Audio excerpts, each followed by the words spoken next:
ceasefire at the moment is looking rather fragile and rather ambiguous. It's unclear what terms it contains. It's unclear whether it is fully in place at the moment. The Strait of Hormuz seems still be subject to Iranian control. Yeah. And there's ongoing fighting in Lebanon, which Iran says is a violation of the ceasefire. Now, that being said, it does seem negotiations are still moving forward this weekend, led by U.S. Vice President JD Vance and Iran's Speaker of the Parliament. But there's very Right. narrow space for a deal that lasts beyond the 2 week pause. Am I out of control? As I said to Paul earlier, where in Lord's name is the Secretary of State doing shuttle diplomacy?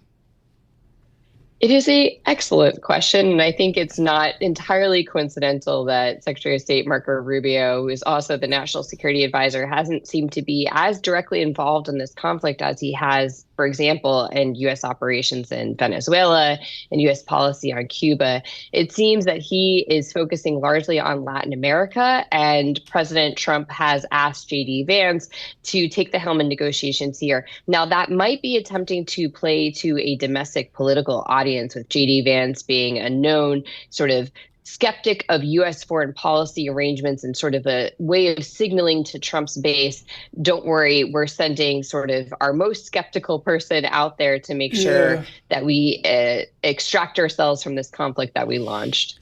So what are the choices realistically for the U.S. and for President Trump here as negotiations begin?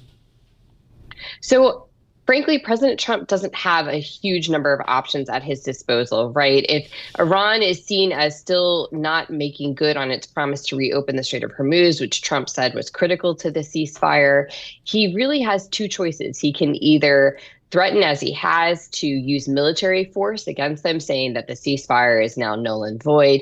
But I think the bar for that is rather high. This is an unpopular war in the United States. Gas prices are still rather high. He's clearly looking for an exit ramp. So that leaves to the second option, which is diplomacy. And I think that's why we are seeing talks happening this weekend.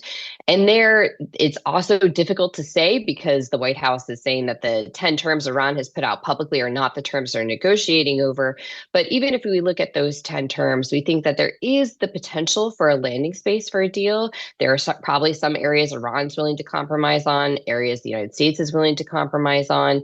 I think the key sticking point is going to be how much Washington takes into account Israel's perspective, which is probably far less willing to accept some of the terms that Iran has put on the table, at least publicly.